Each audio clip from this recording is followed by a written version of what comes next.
Hello everyone, welcome to Drishti CUET. Welcome to this important session of your CUET exam guys.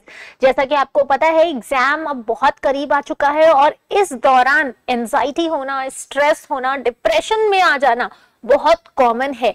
Usually वो students जो ये सोच के बैठे हैं कि उनको इस बार DU में टॉप कॉलेज में एडमिशन लेना है, JNU में एडमिशन लेना है, BHU में अपनी सीट पक्की करनी है, उन स्टूडेंट्स को ये स्ट्रेस हो सकता है, एंजाइटी हो सकती है, बिकॉज उन्होंने प्रिपेयर किया है इतने दिनों से, वो इस चीज के लिए प्रिपेयर कर रहे हैं, मॉक टेस्ट दे रहे हैं, राइट। आप टेस्ट के साथ साथ आप रिवीजन कर रहे हो, तो लाजमी सी बात है कि ये थॉट्स ना आएंगे आपके ब्रेन में कि क्या कहीं ऐसा तो नहीं कि मेरा एग्जाम क्लियर ना हो, मेरे कट ऑफ ना क्लियर हो पाए, मेरे मार्क्स कम आ जाएं। और ये सभी चीजें ना आपको एंजाइटी देती हैं और जिसकी वजह से आप एग्जाम में आता हुआ क्वेश्चन गलत करके चले आते हैं या फिर एग्जाम के दिन आते आते आपकी तबीयत खराब हो जाती है। तो इन्हीं सारी प्रॉब्लम्स को ओवरकम करने के लिए ये वीडियो मैं आप सबके लिए लेकर के आई हूँ। यहाँ पे कुछ पॉइंट्स मैं आपको बताऊंगी, आपको सिर्फ उन पॉइंट्स को फॉलो करना है, उन स्टेप्स को फॉलो करना है। इन स्टेप्स को फॉलो करते जाएंगे आप, अगर जिन जिन बातों को मैंने आपको बताया है उनको ध्यान में रखकर अभी से अगर आप एग्जाम तक रह लेते हैं तो डेफिनेटली स्ट्रेस आपसे दूर रहेगा। देखो, स्ट्रेस और एंजाइटी ना कभी भी किसी को भी हो सकती है। जो भी चीज हमें चाहिए होती है, हमें उसको लेकर के अगर हमें नहीं मिल पाता हो तो हमें एंजाइटी हो जाती है, हमें स्ट्रेस हो जाता है कि हमें क्यों नहीं मिल पा रहा है। तो अब ऐसा तो है नहीं ना कि कहीं से कोई भी चीज उठ के सीधा आपके पास चली आएगी, खुद यूनिवर्सिटीज में आपको कॉल आ जाएगा, आप एग्जाम भी ना दो और आपको बोल दिया जाएगा कि आओ एडमिशन ले लो। ऐसा तो है नहीं। बहुत सारे ऐसे स्टूडेंट हैं जो अपनी सिलेबस कवरेज के साथ साथ अपने पर्सनैलिटी पे भी काम कर रहे हैं, अपने स्ट्रेस पे भी काम कर रहे हैं, सो दैट कि ओवरऑल एग्जाम में वो अपनी परफॉर्मेंस दे सके। तो ये जो एग्जाम आपका होता है ना, ये सिर्फ ये जो एग्जाम का जो टाइम ड्यूरेशन है, इस टाइम ड्यूरेशन में आपका सिर्फ सिलेबस नहीं चेक किया जाता है, आपकी नॉलेज नहीं चेक की जाती है, नॉलेज के साथ साथ आपकी ओवरऑल पर्सनैलिटी, कैसे आप सिचुएशन को डील करते हैं, वो सारी ही चीजें आपकी चेक होती हैं। इसीलिए सिलेबस के साथ आपको अपने ऊपर भी थोड़ा काम करना है और क्या काम करना है यही मैं आपको बताने वाली हूं इस वीडियो में। सो फटाफट से वीडियो को एक बार शेयर कर दो अपने सभी फ्रेंड्स के साथ जिन्हें आपको देख के लगता है कि भाई ये तो स्ट्रेस में जा रहा है, उनको तो आप जरूर से शेयर कर दीजिएगा। ऑलराइट, एंड यस, अगर आप में से कोई नया है जिन्होंने अभी तक चैनल सब्सक्राइब नहीं किए हैं तो डेफिनेटली सब्सक्राइब करने से आपको हमारी अगली वीडियो की नोटिफिकेशन टाइम पे मिल जाएगी। तो चलिए विदाउट एनी डिले स्टार्ट करते हैं आज का ये सेशन गाइस। सबसे पहले अगर मैं बात करूं कि आपको क्या नोट डाउन कर लेना है, किस चीज पे आपको फोकस करना है, तो वो ये है कि अब जो टाइम है, जितना भी टाइम आपके एग्जाम में बचा हुआ है, आज से जब से आप ये वीडियो देख रहे हैं, आपको कोई नया टॉपिक नहीं पढ़ना है, right. No new topic, avoid trying to learn new topic. जितना आपने पढ़ा है वो एनफ है, उसका ही आपको बैक टू बैक रिवीजन करते रहना है, राइट। क्या करना है? बैक टू बैक आपको उसका रिवीजन करना है। देखो, ये बातें ऑब्वियसली आपको आपके घर में भी लोगों ने कहा होगा कि बेटा जो पढ़ लिया है पढ़ लिया, अब रिवीजन कर लो। बट जो स्टूडेंट्स है ना, सुनते नहीं है, क्या करते हैं, नहीं नहीं हम नया पढ़ लेंगे। फ्रेंड्स से मिलने गए हैं, उसने पूछा अरे यार ये वाला टॉपिक पढ़ लिया तुमने, और आप क्या कहेंगे, अरे नहीं नहीं मैंने तो नहीं पढ़ा, हो गया स्ट्रेस। घर आएंगे, नया टॉपिक लेके पढ़ने बैठ जाएंगे और फिर जो पुराना पहले का पढ़ा हुआ है वो तो भूलेंगे क्योंकि आपको ऑलरेडी स्ट्रेस हो चुका है कि आपने नया टॉपिक नहीं पढ़ा है कोई टॉपिक। फिर इसी तरह आप किसी और से मिलेंगे, आपको और टॉपिक्स मिलेंगे। तो ये जो सारे पॉइंट्स है ना, इन पे आपको ध्यान देना है। कोई कितना भी कह ले कि यार ये तुमने नहीं पढ़ा, आप कह दो ठीक है कोई नहीं, मैंने जितना पढ़ा है एनफ पढ़ा है, अब और नहीं पढ़ना है, ठीक है। बस रिवीजन करिए, सारे फॉर्मूलेज को रिवाइज करिए, लिस्ट को रिवाइज करिए, जो भी आपने अभी तक अपने नोट्स, शॉर्ट नोट्स बनाए हैं उनको रिवाइज करिए सिर्फ।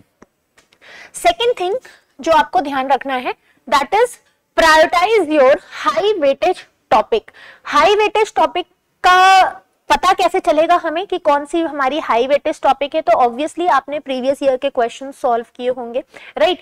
अगर नहीं भी किया है तो आपके पास अभी भी टाइम है, आप प्रीवियस ईयर के क्वेश्चन पेपर को उठा के देख लो, 1-2 साल का पेपर देख लो, आपको ये आइडिया लग जाएगा कि किन टॉपिक से क्वेश्चंस पूछे गए हैं एग्जाम में और किन टॉपिक से नंबर ऑफ क्वेश्चंस ज्यादा पूछे गए हैं। आप उन टॉपिक टॉपिक्स को पढ़ना शुरू कर दीजिए, उनको सबसे पहले रिवाइज कीजिए जो आपके प्रीवियस ईयर क्वेश्चंस में पूछे गए टॉपिक्स हैं। तो जो ये आपके हाई वेटेज टॉपिक है ना, इसमें इसके लिए आपको अगर नहीं पता है कि कौन से हमारे हाई वेटेज टॉपिक है, सिंपल चुपचाप प्रीवियस ईयर के क्वेश्चन पेपर को उठाइए, उनमें से जो भी क्वेश्चंस पूछे गए हैं, जिन टॉपिक से पूछे गए हैं, उन टॉपिक्स को रिवाइज करना शुरू कर दीजिए। आपका हाई वेटेज टॉपिक अपने आप रिवाइज हो जाएगा। ठीक है। तीसरी बात जो आपको याद रखनी है वो है नोट्स और फ्लैश कार्ड का इस्तेमाल करना। तो ऑब्वियसली अपने प्रिपरेशन के टाइम पे आपने अपने शॉर्ट नोट्स बनाए होंगे, कुछ पॉइंटर्स में नोट्स बनाए होंगे। मैंने भी अपने क्लास के टाइम पे, जब भी हमने कॉन्सेप्ट की क्लासेस की है, हमेशा आपको कहा है कि लिस्ट बना लो, है ना, फॉर्मूले की लिस्ट बना लो। फिजिक्स पढ़ रहे हो तो जिस भी चैप्टर के फॉर्मूले, जो भी चैप्टर आप पढ़ रहे हो उसमें जितने भी फॉर्मूले हैं उनकी लिस्ट एक बार लिखते जाइए, राइट। और फिर क्या होगा, ये वो काम करेगा। अब आपको क्या करना है, सिर्फ इलेक्ट्रोस्टैटिक के सारे फॉर्मूले रिवाइज, मैग्नेटिज्म के सारे फॉर्मूले रिवाइज, राइट, ऑल्टरनेटिंग करंट के सारे फॉर्मूले रिवाइज। जैसे ही आप ये सारा फॉर्मूला एक बार रिवाइज कर लेंगे, आपको सारा कॉन्सेप्ट वापस से याद आने लग जाएगा, तो एग्जाम में ऑटोमेटिक आपकी परफॉर्मेंस अच्छी हो जाएगी। तो ये वो काम है जो आपको करना है, और अगर आपने ये किया है तो आपको ओवरऑल आपका रिवीजन होता रहेगा और आपको एक चीज स्ट्रेस खत्म हो जाएगा कि भाई मुझे कुछ याद नहीं रहा। ठीक है। अगली बात जो आपको ध्यान में रखनी है, दैट इज कि मॉक टेस्ट पेपर को प्रैक्टिस करते रहना है। जब तक आपका एग्जाम नहीं आ रहा है, एग्जाम के 1-2 दिन पहले तक आप अपने मॉक टेस्ट देते रहिए। मॉक टेस्ट ब्लूप्रिंट होता है एग्जाम का, वो आपको देना भी उसी तरह नेचुरल, जैसे एग्जाम में आप 2 घंटे बैठ करके पेपर देते हैं, किसी से बात नहीं करते हैं, कोई डिस्टर्बेंस नहीं होती है, मोबाइल फोन आपसे दूर रहता है, सिर्फ पानी की बोतल लेके बैठते हैं, उसी तरह आपको अपने घर में माहौल क्रिएट करना है और हर रोज एटलीस्ट एक मॉक टेस्ट तो आपको देना ही देना है। अब ऐसा नहीं है कि सिर्फ मॉक टेस्ट देना है, राइट। मॉक टेस्ट देने के साथ साथ आपको क्या करना है, अपने प्रोग्रेस को भी ट्रैक करना है। प्रोग्रेस का मतलब क्या हुआ, आपने पेपर दिया, आप अपने मार्क्स को कैलकुलेट कीजिए, देखिए कि कितने मार्क्स आपके कम आ रहे हैं, या अगर आपका कट ऑफ क्लियर भी हो जा रहा है तो भी कौन से क्वेश्चन आपके कम गलत हो जा रहे हैं, क्योंकि वो रिपीटेटिव बार बार गलत होंगे, है ना। तो जो क्वेश्चन आपके गलत हो रहे हैं आप उनको सबसे पहले प्रिपेयर कर लो। सिंपल है, जो क्वेश्चन गलत हुआ मॉक टेस्ट में आप उनको फटाफट से रिवाइज करना शुरू कर दीजिए। अगले मॉक टेस्ट में आप देखेंगे कि आपकी जो परफॉर्मेंस है वो डेफिनेटली इंप्रूव हुई होगी। इसके बाद अपनी सभी सिंगल मिस्टेक को जब आप एनालाइज करते जाएंगे, रिवाइज करते जाएंगे, मॉक टेस्ट देंगे, कॉन्फिडेंस बढ़ेगा, स्ट्रेस आपसे दूर भागता जाएगा। अगली चीज जो आपको ध्यान देनी है वो है अभी अपने स्टडी टाइम को मैनेज करना। देखो इस टाइम पे क्या होता है ना, कुछ ऐसे स्टूडेंट होते हैं जो दिन भर पढ़ने लग जाते हैं ये सोच के कि भाई अब तो एग्जाम आ गया है, चलो अब तो 14 घंटे पढ़ेंगे, 14 घंटे बैठ के पढ़ने, बस दिन भर उठ रहे हैं, पढ़ रहे हैं, बस जाके खाना खा के चले आ रहे हैं, फिर पढ़ने लग जा रहे हैं, फिर उठ रहे हैं, फिर पढ़ रहे हैं, मतलब कंटिन्यूअस पढ़ाई करते जा रहे हैं। इससे आपकी तबीयत खराब होने वाली है और कुछ नहीं होने वाला। एग्जाम तो गारंटी है नहीं निकलेगा, क्योंकि एग्जाम के एंड तक जाते जाते ना आपकी तबीयत खराब हो जाएगी, आप एग्जाम सेंटर हॉल तक भी नहीं पहुंच पाएंगे। तो इसीलिए आपको इस सिचुएशन से बचना है, अपना एक प्रॉपर टाइम टेबल बना के रखना है और उसी टाइम टेबल पे स्टिक होकर के आपको चीजें आगे करनी है, राइट। एक रियलिस्टिक टाइम टेबल बनाइए। रियलिस्टिक टाइम टेबल का मतलब ये नहीं कि लगातार 4-4 घंटे बैठ के पढ़ने का टाइम टेबल बनाइए। एक ऐसा टाइम टेबल बनाओ जो इजीली आप उसको फॉलो कर सको, राइट। इसके अलावा आप पोमोडोरो टेक्निक यूज कर सकते हैं। ये जो पोमोडोरो टेक्निक है ना, बहुत सारे टॉपर्स जिनसे मेरी बात हुई है, most of the students are using this pomodoro technique. ये पोमोडोरो टेक्निक आपसे बताता है कि आपको ना ब्रेक ले लेकर के पढ़ना चाहिए। जैसे आप उससे ज्यादा फोकस कर भी नहीं पाएंगे, लाइक किसी टॉपिक को आप 20 से 25 मिनट तक पढ़िए, उसके बाद 5 मिनट का ब्रेक लीजिए और फिर से पढ़ना शुरू कीजिए। तो ये होती है पोमोडोरो टेक्निक, जिसमें आपका फोकस भी बना रहता है और आप लंबे समय तक पढ़ाई के टच में भी बने रहते हो। अदरवाइज बिना ब्रेक के जब आप पढ़ना शुरू करते हैं, 1-2 घंटे के बाद आप फ्रस्ट्रेशन हो जाएगी आपको, आप एकदम से छोड़ के बैठ जाएंगे, दोबारा आपको बुक देखने का मन नहीं करेगा। इसीलिए 25 मिनट पढ़िए, 5 मिनट थोड़ा इधर उधर देख लीजिए, रील बिल्कुल मत देखिएगा, क्योंकि वो रील आपके पोमोडोरो टेक्निक की ऐसी तैसी कर देना है ना, वो 5 मिनट की जगह 5 घंटे आपको दिखाता रह जाएगा। इसीलिए मोबाइल फोन से डिस्ट्रैक्ट नहीं होना है, मोबाइल फोन तो सबसे पहले अपने से दूर रखना है। वो जो 5 मिनट आपको रिलैक्स करना है, उसमें आप फ्रेश हो लीजिए, पानी पी लीजिए, थोड़ा किसी से बातें कर लीजिए, या बस इससे ज्यादा आप कुछ नहीं कर सकते 5 मिनट में, फिर से आप दोबारा पढ़ने बैठ जाइए। इस टेक्निक को फॉलो करो, डेफिनेटली इट वर्क्स।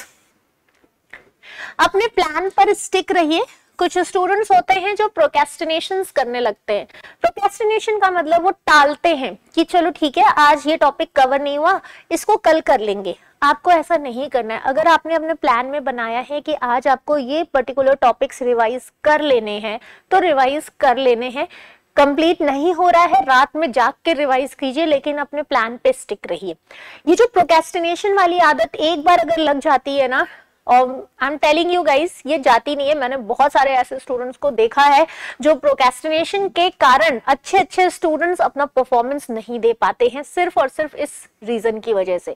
तो जो जब करना है तब ही करिए, ठान लीजिए बस यही कि नहीं नहीं ये अभी करना है तो अभी ही करना है, कोई इसके लिए मेरे पास एक्सक्यूज नहीं है। ठीक है, नेक्स्ट जो ध्यान देने वाली बात है और जो बहुत ज्यादा ध्यान देने वाली बात है, वो है आपकी focus on mental and physical health, जिसकी अब सबसे ज्यादा जरूरत है। बिकॉज बिना मेंटल और फिजिकल हेल्थ के आपने अगर पूरा सिलेबस रट भी लिया है तो भी आप एग्जाम में परफॉर्म नहीं कर पाएंगे। तो सबसे पहले अभी आपको अपने हेल्थ का भी प्रॉपर ध्यान देना है। कैसे प्रॉपर ध्यान देना है? तो सबसे पहले स्लीप वेल। जैसा मैंने आपसे कहा, कुछ स्टूडेंट्स हैं रात को सोना ही छोड़ देंगे, दिन भर जागते रहेंगे, पढ़ते ही रहेंगे, पढ़ते रहेंगे। ये नहीं हो करना है। ठीक है, प्रॉपर 7 to 8 आवर्स की स्लीप लीजिए। भाई आपके ब्रेन को भी तो थोड़ा रिलैक्स टाइम चाहिए ना। आप कंटिन्यूस अगर किसी मशीन से काम करवाएंगे तो वो मशीन खराब हो ही जाएगी। तो हमारे ब्रेन भी तो एक टाइम पे आने के बाद फ्रस्ट्रेट हो जाएगा ना कि भाई कितना बढ़ा रहे हो, बस करो। 7 to 8 आवर्स की स्लीप अपने ब्रेन को दीजिए, उसको रिलैक्स कीजिए। फिर जब आप पढ़ेंगे तो ऑब्वियसली आप रिफ्रेश होंगे और आप चीजें ज्यादा ग्रास्प कर पाएंगे। हेल्दी फूड्स, अब ऐसा नहीं है कि सिर्फ एग्जाम के टाइम ही हेल्दी फूड खाना चाहिए। वैसे तो आपको पूरे साल हेल्दी फूड ही खाना चाहिए, हमेशा ही खाना चाहिए, कभी कभी जंक जा सकते हैं। लेकिन हाँ, अभी का जो टाइम है, इस टाइम पे आपको फोकस होके हेल्दी फूड्स पे ही रहना होगा, क्योंकि थोड़ा बहुत जो अभी इन्वायरमेंट चेंज हो रहा है ना, मौसम चेंज हो रहा है, इस टाइम पे बहुत ज्यादा बैक्टीरियल और वायरल इन्फेक्शंस हो रहे हैं। तो अगर आप जंक फूड की तरफ जाते हैं या अनहाइजीनिक फूड की तरफ जाते हैं तो डेफिनेटली चांसेस हैं कि आपको भी इन्फेक्शन हो जाए। इसीलिए टू अवॉइड दोज, है ना, आपको अभी थोड़ा हेल्दी फूड पे जाना है। ऑयली फूड से बचिए, बिकॉज उससे नींद बहुत आने लग जाएगी आपको। ठीक है, कोशिश करिए ड्राई फ्रूट्स हो गए, फ्रूट्स हो गए, इन सारी चीजों को अपने डाइट में इंक्लूड कर लो, सो दैट कि आपको न्यूट्रिएंट भी मिलेगा और आपको हैवीनेस भी नहीं लगेगी एंड आप रिफ्रेश होकर के पढ़ाई करते रहेंगे। एक्सरसाइज डेली करते रहना है। एक्सरसाइज में 20 मिनट की वॉक डेफिनेटली आप कर लीजिए। एक्सरसाइज करने से एक तो स्ट्रेस खत्म होता है, क्योंकि जब हम किसी पर्टिकुलर चीज में, आप एक्सरसाइज में वॉक भी कर सकते हैं, कोई आपका फेवरेट गेम भी प्ले कर सकते हैं। इट्स नॉट लाइक कि आप दिन भर पढ़ते रहिए। आप शाम को पढ़ने के बाद 1 घंटे जाकर के बैडमिंटन खेल लीजिए, या कोई भी अपना एक गेम जो भी आपको पसंद है वो आप आउटडोर गेम खेलिए। ये नहीं कि मोबाइल फोन में लेके गेम खेलना शुरू कर दिए, तो वो गेम नहीं खेलना है आपको। ऑलराइट, आउटडोर गेम खेलिए, उससे आपकी एक्सरसाइज भी हो जानी है। और अगर आउटडोर गेम नहीं खेलना है तो you can go for walk also, stress release होता है उससे। इसके अलावा आपको अपने ब्रेन को रिलैक्स करने के लिए ऑब्वियसली डीप ब्रीदिंग आप प्रैक्टिस कर सकते हैं। जब भी पढ़ते समय आपको ये फील आता है कि आपको कुछ याद नहीं आ रहा है, या जो भी आपने पढ़ा हुआ है वो सब भूल रहे हैं, जैसे ये वाले थॉट्स आते हैं ना कि एग्जाम में क्या करेंगे, सिलेक्शन हो पाएगा या नहीं हो पाएगा, मेरे फ्रेंड ने तो इतना सारा टॉपिक पढ़ लिया, मेरा तो अभी कंप्लीट ही नहीं हुआ है, मेरा तो अभी वो पूरा टॉपिक बचा है रिवीजन के लिए। जब ऐसे थॉट्स आए दिमाग में, इमीडिएटली आपको क्या करना है, डीप ब्रीदिंग करनी है। इमीडिएटली आप डीप ब्रीदिंग कीजिए, आपको उसका इफेक्ट देखने को मिलेगा, आप तुरंत रिलैक्स हो जाएंगे और फिर से आप अपनी स्टडीज पे फोकस कर पाएंगे। ऑलराइट, साथ ही मेडिटेशन करने की भी आपको आदत होनी चाहिए। अगर पहले से कभी नहीं किया है तो you can start it from now onwards.